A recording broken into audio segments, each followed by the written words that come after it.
Okay guys, in this video there's two things I want to discuss with you. Number one, this is quite major test route, is a Holden Fold in Darwen.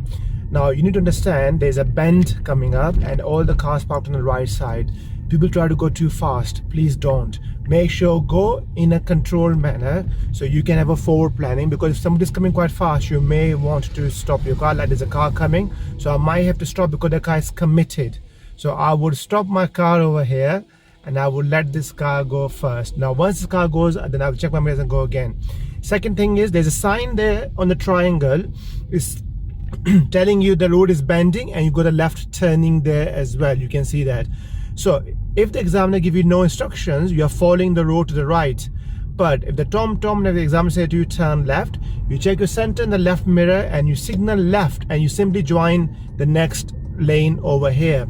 Now you have to check your mirror as a signal before you change your lane. Now a lot of people get confused about it because lane marking is not very good either.